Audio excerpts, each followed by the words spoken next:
Friends, आज हम अपना करेंगे बिजनेस स्टडी का नेक्स्ट चैप्टर 4.1। ठीक है, हमारे चैप्टर का नाम है planning and types of plans. ठीक है, नियोजन और योजनाओं के प्रकार। इसमें हम पढ़ेंगे नियोजन प्लानिंग। हम फर्स्ट लेसन में भी जैसे पढ़ के आए थे कि प्रबंध का पहला कार्य, प्रबंध के 5 कार्य होते थे, जिसमें पहला कार्य था नियोजन, उसके बाद संगठन, नियुक्तिकरण, निर्देशन, नियंत्रण, ये सब उसका। ठीक है, लेकिन पहला कार्य क्या? नियोजन।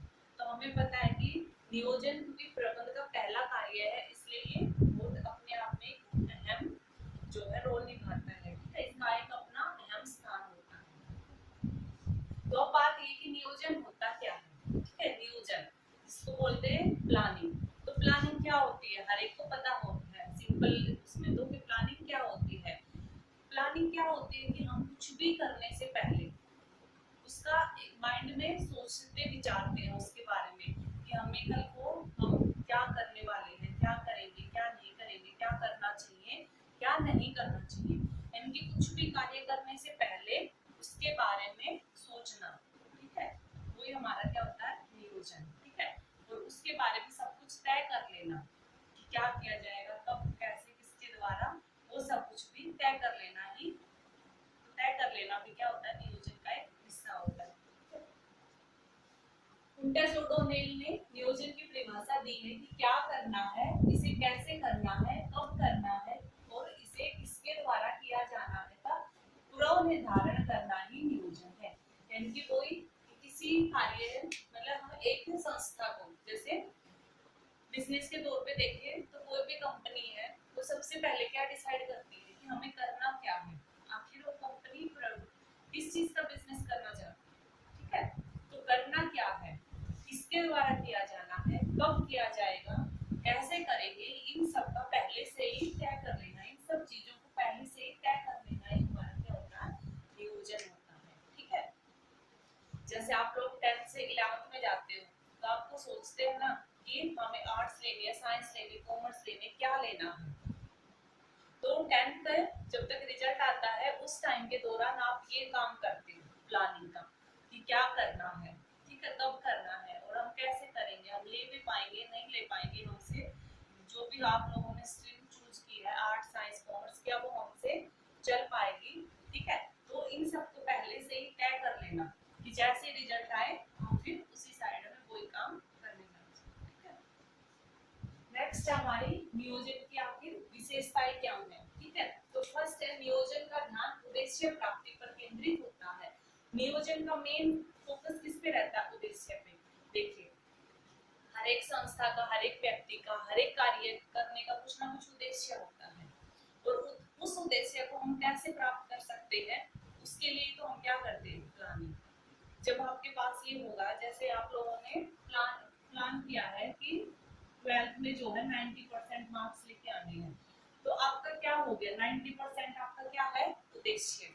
ठीक है, तो आप अब अपनी जो प्लानिंग करोगे पढ़ाई की, कितने घंटे वो सब्जेक्ट पढ़ना है, ठीक है, इतने घंटे में को ये सिलेबस करना है, इतने घंटे में मेरे को ये काम करना है, ठीक है, ये सब्जेक्टों पे ज्यादा ध्यान देना है, इस मेथड से पढ़ना है। यानी आप जो भी तय करोगे अपनी पढ़ाई करने का तरीका, आप जो भी तय करोगे तो इसको मद्देनजर रख के तय करोगे 90%। ठीक है, आपके दिमाग में ये 90% रहेंगे, उसके हिसाब से आप अपने रास्ते को फिक्स करोगे कि कैसे कैसे चलना है, कैसे पढ़ाई करनी है। तो नियोजन यही होता है, पहली विशेषता कि नियोजन का ध्यान किस पे रहता है? उद्देश्य की प्राप्ति पर, कि हमें क्या अचीव करना है, हमारा फोकस बस उसी पे रहता है और हम जो भी कार्य करेंगे वो उस उद्देश्य को ध्यान में रखकर ही करेंगे। सेकंड है नियोजन प्रबंध का सर्वोपरि कार्य है। जैसा हम फर्स्ट स्टार्टिंग करते बताया था कि नियोजन का सर्वोपरि सबसे पहले किए जाने वाला कार्य होता है नियोजन। ठीक है, प्रबंध का हमने बताया ना, सबसे पहला 5 कार्य होते, सबसे पहला नियोजन। इसलिए नियोजन वो कार्य है जो प्रबंध के लिए सबसे पहले किया जाता है। किसी भी व्यवसाय में, किसी भी संस्था में, किसी भी कार्य के लिए जो सबसे पहले जो काम किया जाएगा वो क्या होता है? नियोजन। ठीक है, नियोजन जब हो जाएगा, जब हमारी प्लानिंग हो जाती है, तभी उस काम के ऊपर हम आगे बढ़ते हैं। तो सबसे पहले किसी भी काम को शुरू करने से पहले हमें उसके बारे में प्लानिंग करनी पड़ती है, उसके बारे में डिसाइड करना पड़ता है, तय करना पड़ता है कि हम क्या करेंगे, कब करेंगे, कैसे करेंगे और किसके द्वारा करेंगे। नेक्स्ट है नियोजन सर्वव्यापक है, यानी कि नियोजन हर जगह किए जाने वाला कार्य है। ये नहीं है कि ये सिर्फ कंपनियों में किया जाएगा, ठीक है, या फिर सिर्फ बिजनेस यूनिट्स जो होते हैं उन्हीं में किया जाएगा। नियोजन का कार्य हर जगह पर होता है। जैसे आप लोग अपनी पढ़ाई से रिलेटेड एटलीस्ट आपकी मदर भी जैसे खाना बनाता है तो उससे पहले नियोजन करती है, प्लानिंग करती है कि आज रात को मेरे को क्या खाना बनाना है, उसमें मैं क्या क्या डालूंगी ताकि वो और टेस्टी बन जाए। तो खाने बनाने के लिए भी प्लानिंग करी आपकी माँ ने, ठीक है। तो यही चीज होती है कि नियोजन हर जगह पे किया जाता है, ठीक है। इसके लिए कोई ये फिक्स नहीं है कि ये सिर्फ व्यवसाय के लिए ही फिक्स है कि व्यवसाय में नियोजन का कार्य होगा, नहीं। नियोजन ऐसा कार्य है जो आज हर जगह पे किया जाता है, ठीक है। इसके बाद है नियोजन सतत है, सतत यानी कि कंटिन्यू। नियोजन का कार्य लगातार चलते रहने वाला है, यानी कि हम ये नहीं कह सकते कि एक बार हमने जो प्लानिंग कर ली, ठीक है, उसके बाद हम फ्री हो जाएंगे, नहीं। क्योंकि नियोजन देखिए किसको लेके चलता है, उद्देश्य को, ठीक है। उद्देश्य हमने फिक्स कर रखे हैं, लेकिन जैसे पिछले वाले चैप्टर में हमने पढ़ा कि हमारे आसपास क्या है, वातावरण, इन्वायरमेंट। इन्वायरमेंट कभी भी चेंज हो सकता है, उसके ऊपर हमारा कोई कंट्रोल नहीं है। तो अगर इन्वायरमेंट चेंज हो गया तो हमें अपने उद्देश्य को भी कई बार क्या करना पड़ता है, चेंज करना पड़ता है। और अगर उद्देश्य को थोड़ा सा डाइवर्ट कर दिया, थोड़ा सा भी चेंज किया है तो हमारी प्लानिंग भी फिर चेंज हो जाएगी। इसलिए प्लानिंग ऐसा काम है जो लगातार करते रहना पड़ता है, किसी ना किसी वजह से ये कंटिन्यू एक रूप में रहता है, ठीक है। एक बार करने के बाद हम ये नहीं कह सकते कि हम फ्री हो गए, अब हमें इस काम के लिए दोबारा प्लानिंग नहीं करनी पड़ेगी, ठीक है। इसलिए ये एक सतत रूप से कंटिन्यू चलने वाली प्रोसेस है। नेक्स्ट है नियोजन भविष्यवादी है। देखिए नियोजन किसके लिए किया जाता है, फ्यूचर के लिए। हम पास्ट के लिए तो कोई प्लानिंग नहीं कर सकते। अगर सोच भी लें कि हाँ उस दिन ये हुआ, हमें ये करना था, ये करना था, लेकिन वो था ही कर सकते हैं ना, था में सोच सकते उस चीज को, हम अब अप्लाई तो नहीं कर सकते। तो नियोजन जो भी होगा, जो भी हम प्लान बनाएंगे वो किसके लिए बना सकते हैं, फ्यूचर के लिए। पास्ट के लिए तो कुछ नहीं कर सकते हम। तो इसलिए क्योंकि ये फ्यूचर को लेके चलता है, इसमें जो तय किए जाते हैं कार्य वो फ्यूचर में ही अप्लाई हो सकते हैं। इसका पास्ट से कोई नियंत्रण नहीं है, पास्ट से कोई संबंध नहीं है, ठीक है। इसलिए हम क्या कह सकते हैं कि नियोजन भविष्यवादी है, भविष्य को लेकर चलता है, ठीक है। नेक्स्ट है नियोजन में निर्णय सम्मिलित है। देखिए नियोजन के द्वारा हम ये देखते हैं कि हमें क्या करना, कैसे, कब, किस तरह से, ठीक है। तो कहीं ना कहीं ये सब कुछ जो हम सोचते हैं उसमें हम एक डिसीजन भी लेते हैं। जैसे आपने 10th के बाद सोचा कि मेरे को साइंस लेनी है, मेरे को आर्ट्स लेनी है, साइंस लेनी है, कॉमर्स लेना है, क्या लेना है, तो फिर आप इसके ऊपर प्लानिंग करोगे, नियोजन का कार्य करोगे, ठीक है। कि मेरे को अगर आर्ट्स लूंगा तो ये सब्जेक्ट्स होंगे, इस फील्ड में जा सकता हूँ, यहाँ यहाँ जॉब मिल सकती है, यहाँ साइंस लूंगा तो ये ऑप्शन है, ये हम ये देखते हैं साइंस लेंगे तो क्या, कॉमर्स लेंगे तो क्या पढ़ना, कैसे करना है। तो इसका मतलब हमने इन तीनों के रूप से हमने इनके ऊपर एक प्लानिंग टाइप कार्य किया कि हम क्या लेंगे तो हमें कैसे कैसे काम करना पड़ेगा। तो इन सब के बाद हमने डिसीजन लिया, जब ये नियोजन का कार्य किया तब वहां से निकल के आया कि आखिर हमारे लिए क्या सूटेबल है, हम किस चीज में जो है अच्छे से पढ़ाई कर पाएंगे। तो अगर आप लोगों ने मान लो कॉमर्स चुनी तो नियोजन के कार्य ने कहीं ना कहीं किसको लेके आया, निर्णय को। नियोजन किया आप लोगों ने, प्लानिंग करके देखी तीनों के ऊपर, ठीक है। तो वहां से आपका डिसीजन निकल के आया, ठीक है, डिसीजन निकल के आया। तो इसलिए कहते हैं कि नियोजन में डिसीजन शामिल होता है, ठीक है। नेक्स्ट है नियोजन एक मानसिक अभ्यास है। देखिए नियोजन में हम क्या करते हैं, क्या, कब, कैसे, किसके द्वारा किया जाएगा। तो ये क्या, क्यों, कब, कैसे क्या होते हैं, सारी मानसिक क्रियाएं होती हैं, ठीक है। हमारे मस्तिष्क के द्वारा किए जाने वाले कार्य हैं। तो हमारा मस्तिष्क ये तय करता है कि क्या, कब, कैसे किया जाना है। तो जो नियोजन है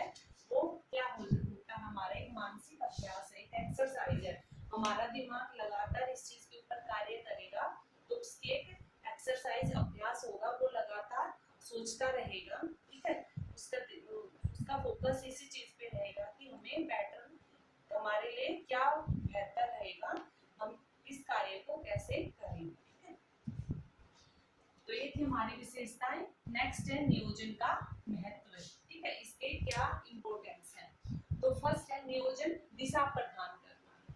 देखिए नियोजन, हमने जब नियोजन में हम क्या करते हैं, पहले से ये देखते हैं ना कि हमें कहाँ जाना है, कैसे करना है। तो जब हम नियोजन के ऊपर काम करते हैं, जब हम प्लानिंग का काम करते हैं, तो वहां से हमें एक डायरेक्शन मिल जाती है, एक दिशा मिल जाती है कि हमें उस साइड में जाना, हमें उधर काम करना है। अगर हम किसी भी कार्य को, सिर्फ किसी ने हमें कार्य दिया और हम उसको करने लग जाएंगे, ठीक है, तो वहां पे हमें खुद भी नहीं पता होगा कि हमें कैसे करें, कहाँ जाएं, किस साइड से स्टार्ट करें, ठीक है। लेकिन अगर हम उस पे 2 मिनट रुक के हम उसकी पूरी प्लानिंग करें कि ये काम इस टाइम स्टार्ट किया जाएगा, इस मेथड से किया जाएगा, तो वो काम हमारा जल्दी होगा, ठीक है। इसलिए नियोजन का काम में हमें क्या देता है, डायरेक्शन, दिशा बताता है कि हमें कार्य को किस प्रकार से करना है। जोखिम कम करता है, ठीक है। देखिए कल पे पढ़ा था, व्यवसाय है या कुछ भी चीजें हैं, हम समाज में रहते हैं, समाज क्या है, वातावरण का एक हिस्सा है। और वातावरण क्या होता है, इन्वायरमेंट हमारा अनिश्चित होता है, तो वातावरण में अनिश्चितताएं रहती है, ठीक है। और जब अनिश्चितताएं जहाँ पे होती हैं, जहाँ पे कुछ चीज निश्चित नहीं होती, ठीक है, तो जहाँ पे भी अनिश्चितता होती है वहां पे क्या होता है, जोखिम, ठीक है। भाई हमें यूँ पता है कि हम इस रास्ते पे जा रहे हैं, लेकिन हमें नहीं पता कि हम सही सलामत पहुंचेंगे या नहीं, वहाँ पे अनिश्चितता है हमारी पहुंचने की, तो वहाँ पे क्या है, रिस्क, हम पहुंच भी सकते हैं सही जगह पे और नहीं भी पहुंच सकते, तो अनिश्चितता की वजह से जोखिम होता है। लेकिन अगर हम कुछ प्लान करके चले, जैसे हमें इस रास्ते पे जाना, अगर हम पहले से ही प्लानिंग करें कि हाँ ये इतने किलोमीटर का रास्ता है, इतने जगह पे तक रोड साफ सही है, हम जो है ऑटो या टैक्सी में जा सकते हैं, उसके बाद खराब रोड आता है, जगह आती है, तो हम वहाँ पे फिर हमें पैदल जाना पड़ेगा, रोड टूटा फूटा, ये मतलब हम पहले से ही अगर सब कुछ प्लान कर लेंगे तो जो हमारा रिस्क है वो क्या हो जाता है, कम हो जाता है। तो ऐसे ही व्यवसाय में होता है, व्यवसाय में भी अगर हम पहले से ही चीजों को प्लान करके चलेंगे, तय करके चलेंगे, नियोजन बना के चलेंगे, तो उसकी वजह से हमारे क्या हो जाएगी, जोखिम कम हो जाएगी, ठीक है। इनके अगर हमें पहले से ये पता चल जाए कि कोई जो प्रतियोगी संस्था है वो एक नया प्रोडक्ट लेके आने वाली है, ठीक है, तो हम क्या करेंगे, अपने प्रोडक्ट को बेटर बनाएंगे या फिर हम भी कोई नया प्रोडक्ट लॉन्च करेंगे, ठीक है। उसके बाद है आवश्यक क्रियाओं के छूटने व अपव्यय क्रियाओं के होने को कम करता है। नियोजन क्या करता है, ठीक है, कई बार क्या होता है, अगर हमने कोई चीज प्लानिंग से नहीं करी, ठीक है, तो कई जो काम करने वाले होते हैं वो छूट जाते हैं और कई फालतू की चीजें हो जाती है। जैसे अगर प्लानिंग ही ना हो, जैसे स्कूल में कोई सिस्टम ही ना हो कि कब क्या कैसे करना है, ठीक है, जैसे पहला पीरियड किसका लगेगा, कौन पढ़ाएगा, ये सब भी क्या होता है, प्लानिंग का हिस्सा होते हैं, ठीक है। क्योंकि स्कूल में प्लानिंग क्या होती है कि कौन सा सब्जेक्ट किस टीचर के द्वारा पढ़ाया जाएगा, कितना टाइम का पीरियड होगा, ठीक है, कौन किस किस क्लास को पढ़ाएगा। तो सपोज कीजिए अगर ये सारी चीजें नहीं है, ठीक है, तो वहां पे क्या होएगा, किसी टीचर को यही नहीं पता कि कहाँ कौन से पीरियड में कहाँ जाके क्या पढ़ाना है, तो कोई टीचर 2 पीरियड्स लगातार ले लेगा, किसी को एक भी नहीं मिलेगा, ठीक है। तो वही हुआ ना कि वहाँ पे कोई प्लानिंग नहीं थी। तो ऐसा ही यहाँ पे भी होता है कि अगर नियोजन नहीं होगा तो आवश्यक क्रिया यानी कि किसी क्लास में एक टीचर का जो पीरियड था वो बहुत जरूरी था लगना, लेकिन कोई प्लान नहीं है, जो अंदर पहले चला गया वही पीरियड्स लेगा, तो सारे पीरियड उसी ने ले लिए, तो जो इम्पोर्टेंट सब्जेक्ट था वो छूट गया, ठीक है। तो आवश्यक क्रिया छूट गई और अपव्यय क्रियाओं के होने का काम होने को कम करता है और इस चक्कर में फालतू की क्रियाएं भी हो जाती हैं, ठीक है। कुछ जैसे डिस्टरबेंस हो जाता है, कभी स्टूडेंट उसमें जाएंगे, कभी कोई टीचर उस क्लास में जाएगा, क्योंकि उन्हें पहले से फिक्स ही नहीं है किधर जाना है। लेकिन अगर ये चीज पहले से प्लान होती तो वहाँ पे काम कितना स्मूथली चलता, कितना अच्छे से चलता। तो इसीलिए कहते हैं कि नियोजन जो है अनावश्यक क्रियाओं आवश्यक क्रियाओं को छूटने पर और अप्रिय क्रियाओं के होने को कम करता है। नेक्स्ट है नवीनतम विचार विकसित करता है। नियोजन क्या करता है, हमारे दिमाग में नए नए विचार क्रिएट करता है, क्योंकि नियोजन का कार्य जो व्यक्ति करता है वो हमेशा सोचता है कि क्या किया जाए, कैसे, कब, कैसे और अच्छे से किस प्रकार से किया जाए। तो जब एक व्यक्ति का फोकस इसी कार्य पे रहता है तो उसके दिमाग में हमेशा नए नए विचार आते रहते हैं, ठीक है, वो और बेहतर करने की कोशिश करता है। तो इसीलिए कहते हैं कि नए नए विचारों को विकसित करता है, ठीक है। नेक्स्ट है यह निर्णय में सहायक है, जो हम यहाँ पे पढ़ के आए थे, ठीक है। सेम ये एक पॉइंट है कि निर्णय, अगर कोई चीज का हमें डिसीजन लेना होता है तो हम उसके ऊपर पहले देखते हैं कि अगर हम ये काम करेंगे, जैसे आपके पास दो ऑप्शन है, ठीक है, तो आप उसके ऊपर पहले देखते हो ना कि अगर ये करेंगे तो यहाँ से इतना फायदा होगा, इतना लॉस होगा, हमें इस काम में इतना टाइम लगाना पड़ेगा, अगर दूसरे वाला करेंगे तो हमारा इतने टाइम में हो जाएगा, इतना फायदा होगा। इनके आपने सब कुछ पहले से तय करके देखा, ठीक है। तो वहां से फिर आपने एक डिसीजन लिया, जो जिसका रिजल्ट अच्छा आया आपने उसी का साथ दिया, उसी को चूज किया। तो इसीलिए नियोजन से क्या होता है, निर्णय लेने में सहायता मिलती है। नेक्स्ट है यह नियंत्रण के लिए प्रमाण निश्चित करता है, इनकी कंट्रोल करने के लिए कुछ स्टैंडर्ड फिक्स करता है। देखिए कार्य के एंड में हम इवैल्यूएट करते हैं अपनी चीजों को, जैसे आपने 90% मार्क्स का मोटिव रखा था, ठीक है, तो ये 90% मार्क्स आपका उद्देश्य था, ठीक है। उसके बाद आपने प्लानिंग करा, प्लानिंग की कि मेरे को इस परसेंट मार्क्स के लिए कैसे कैसे काम करना है, कितना पढ़ना है, कौन से सब्जेक्ट पढ़ने हैं, ये सारे आपकी प्लानिंग करी, ठीक है। अब प्लानिंग के बाद उद्देश्य हो गया, उद्देश्य के बाद आपने नियोजन कर लिया, नियोजन होने के बाद आप एंड में आपका क्या करोगे, ठीक है, इवैल्यूएट करोगे, यानी कि आपका रिजल्ट निकल के आएगा, ठीक है। साल के एंड में यहाँ पे आपका रिजल्ट निकल के आ गया। तो अब अगर 90 की बजाय आपका रिजल्ट निकल के आया 80%, ठीक है, तो आप क्या करोगे, इनको इवैल्यूएट मूल्यांकन करोगे कि आपके मेरे 10% कहाँ गए, ठीक है। तो क्या कह रहा है, नियंत्रण के लिए भी प्रमाण निश्चित करता है, तो यहाँ पे आपको नियंत्रण कंट्रोल करना पड़ेगा, ठीक है। जो आपके 10% मार्क्स इधर उधर गए वो क्यों गए हैं, उनको वापस कंट्रोल में लाना पड़ेगा। तो ये कंट्रोल कब हो पाया, नियोजन की वजह से, क्योंकि आपने पूरा जो प्लान था वो किसके लिए था, 90% के लिए, ठीक है। तो इसलिए नियंत्रण के लिए स्टैंडर्ड बताता है, ठीक है, यहाँ पे हमारा स्टैंडर्ड 90%। तो अब नेक्स्ट हमारी सीमाएं कि इसके क्या क्या जो है कमियां है नियोजन की। फर्स्ट है यह अलोचकता पैदा करता है, कि लोच नहीं है, नियोजन का कार्य मतलब हम पहले से ही फिक्स कर लेते हैं क्या क्या कैसे करना है। तो इसमें क्या होता है, जब पहले से फिक्स होता है तो उन चीजों को बदलना मुश्किल हो जाता है। जैसे हमने पहले से फिक्स कर रखा है हमारा उद्देश्य इतने इतना लाभ कमाना है, ठीक है, या फिर इतनी सेल्स करना है साल के दौरान, लेकिन अगर कुछ ऐसे चेंज हो जाते हैं, ठीक है, अपने आसपास कंपनी के अंदर किसी व्यवसाय के आंतरिक कारणों से भी हो सकता है, जैसे उसकी पॉलिसी चेंज हो गई, उसके कर्मचारियों छटनी हो गई या हड़ताल पे चले गए या भारी कारणों की वजह से, ठीक है, जैसे गवर्नमेंट ने कोई नई पॉलिसीज लेके आ गई, ठीक है, कोई पॉलिटिकल पार्टी चेंज हो गई, उसने नए नए कानून बना दिए, तो इन सब चेंज की वजह से क्या करना पड़ेगा, जो हमने जैसे कुछ चेंज हो जाते हैं, ठीक है, तो हमें अपना उद्देश्य भी चेंज करना पड़ता है और हमारी जो प्लानिंग है, लेकिन प्लानिंग को बदलना इतना आसान नहीं होता, ठीक है। जो कार्य एक बार फिक्स कर दिए जाते हैं उनमें इतनी नियोजन के कार्य में कहा जाता है कि इतनी लोचशीलता नहीं होती, अलोचकता होता है, इनकी वो थोड़े से कठोर होते हैं। हमारी जो प्रोसेस है नियोजन की, जो हमने प्लान करके तय करके रख दिया, वो कठोर होता है, वो इतना फ्लेक्सिबल नहीं होता कि हम उसको जब चाहे जैसे चाहे चेंज कर लें, इसकी इसलिए इसकी ये एक कमी है।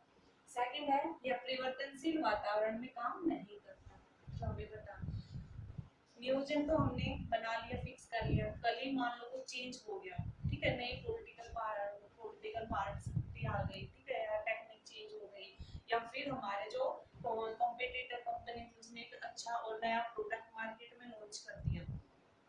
तो इन्वायरमेंट जब इतनी तेजी से बदलता है तो हमारी प्लानिंग वहाँ पे काम नहीं करती, क्योंकि नियोजन का कार्य थोड़ा सा लंबा चलने वाला काम होता है, ठीक है, ये टाइम लेता है और ये जब बन के तय हो जाता है इसकी प्रोसेस, ठीक है, तो उसको चेंज करना भी मुश्किल होता है, ठीक है। इसलिए कहा जाता है कि यह जब वातावरण परिवर्तनशील हो तो वहाँ पे नियोजन काम नहीं करता, क्योंकि हम किसकी प्लानिंग बनाएंगे, हमें कल खुद ही नहीं पता कि कल क्या हो जाएगा। नेक्स्ट है, यह रचनात्मकता को कम करता है, ठीक है, रचनात्मकता यानी क्रिएटिविटी। एम्प्लॉय को अगर कुछ काम कह दिया जाए कि आपको ये काम करना है तो वो अपनी दिमाग लगाएगा कि मैं तो ये काम कैसे करूं, कम टाइम में कैसे करूं, अच्छे से कैसे करूं, किस मेथड से करूं, तो वहां पे उसने अपना दिमाग लगाया।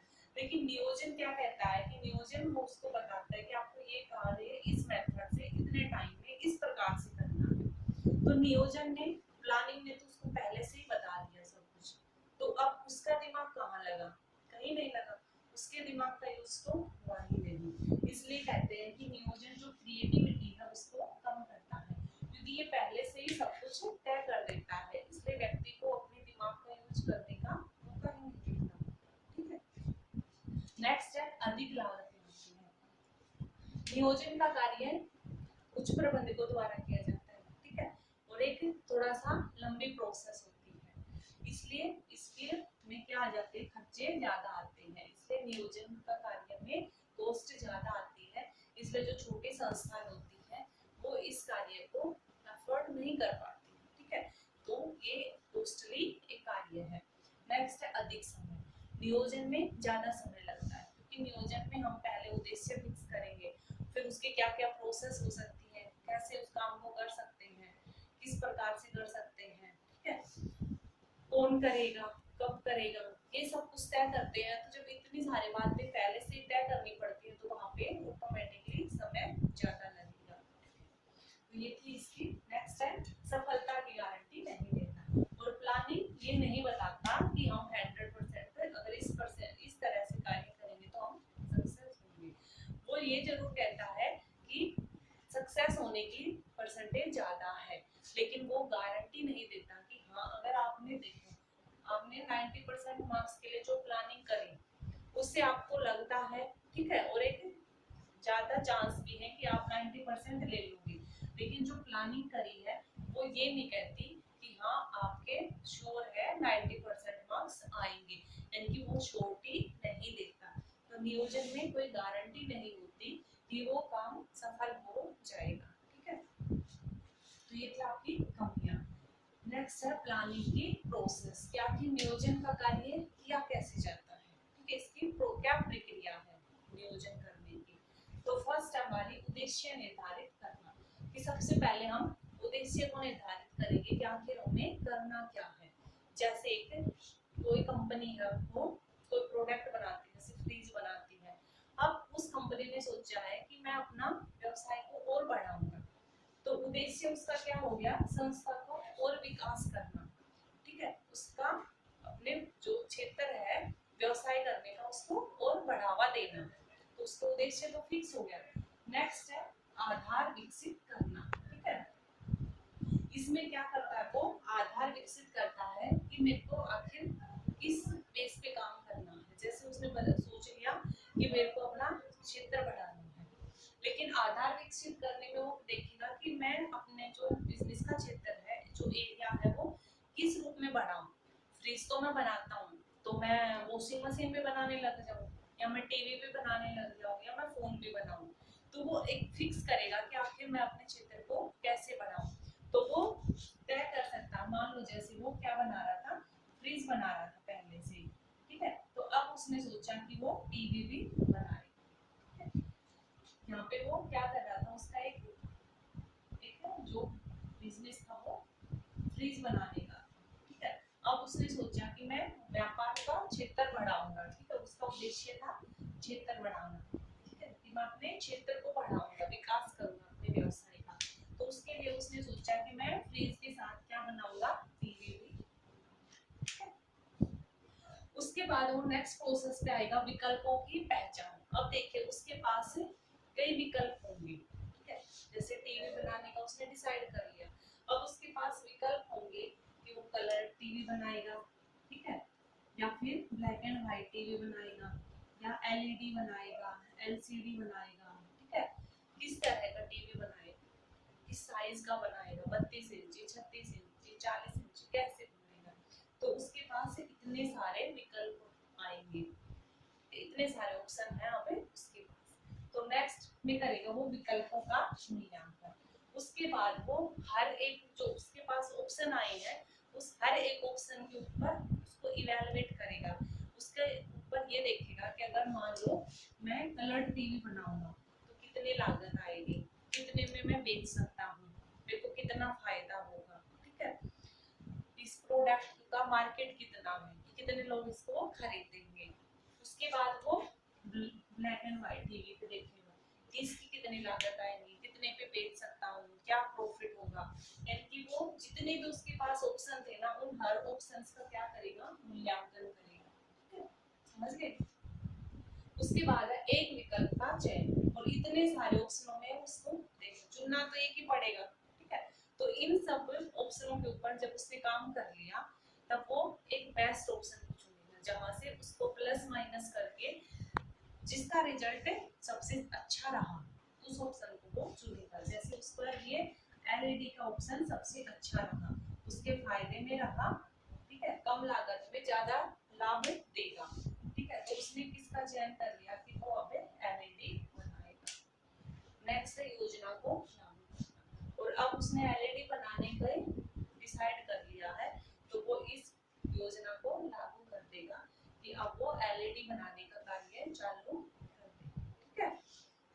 नेक्स्ट है समीक्षा करना, और जब एलईडी बन के तैयार होके मार्केट में बिक जाएंगी तो एक टाइम के बाद वो देखेगा कि मैंने मेरी जो लागत आई थी उस लागत से हिसाब से बिक्री कितनी हुई, ठीक है, वो अपने एलईडी की सेल्स देखेगा और उसके जो कॉस्ट देखेगा, सेल्स और कॉस्ट देखेगा, और देखेगा कि मैंने जो तय किया था प्रॉफिट, ठीक है, मैंने जितना प्रॉफिट तय किया था एलईडी के, तो मान लो मैं वो कमाना चाह रहे थे 5,000 करोड़, तो वो देखेगा क्या मैं एलईडी के बिजनेस से जो मैंने फिक्स किया था 5,000 रुपए कमाना वो कमा पाया हूँ या नहीं, तो उस चीज की समीक्षा करेगा।